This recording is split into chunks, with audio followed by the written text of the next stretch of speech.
Hey everybody, it's Pixel. Today I'm going to be making easy baked cranberry chicken. And for that I'm going to need 4 chicken thighs, 3 stalks of rosemary, a can or about 2 cups of cranberry relish, or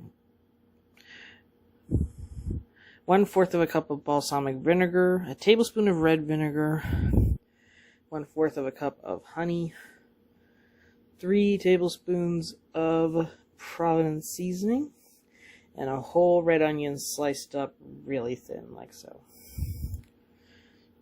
Well, this should be interesting. Okay, to start off, I'm going to be mixing our vinegars, which I already combined together. Our Provence herbs, honey, rosemary sprigs. We'll mix that all together thoroughly.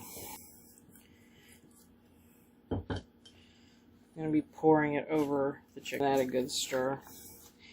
And letting it set while my oven keeps preheating. Putting it together should be pretty simple. We're putting a little bit of that marinade on the bottom.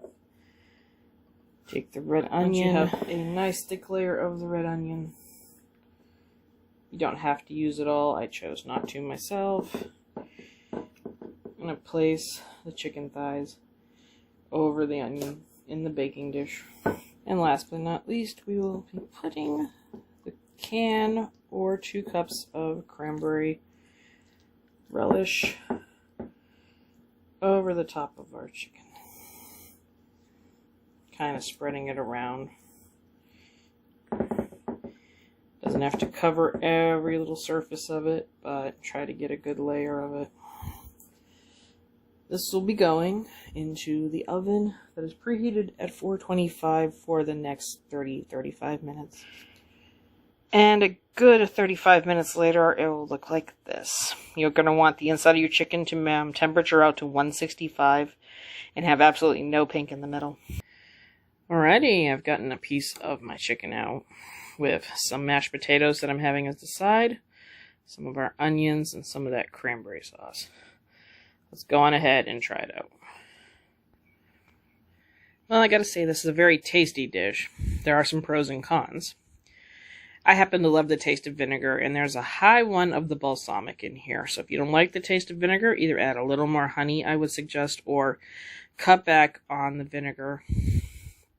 At least the balsamic one. Maybe only give 1/8 of a cup of it.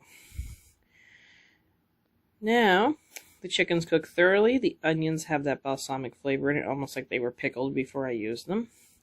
It's an overall really good little dish, and the cranberry, even though it does have a tart element, also sidesteps the vinegar and gives it a sweet component to the whole dish.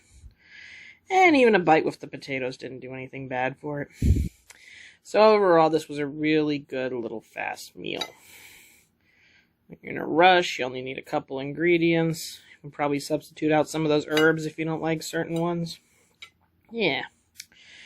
Well, you know the drill. If you like what you saw, don't like what you saw, leave me a comment about it. Leave me a like, and I will see you in our next video.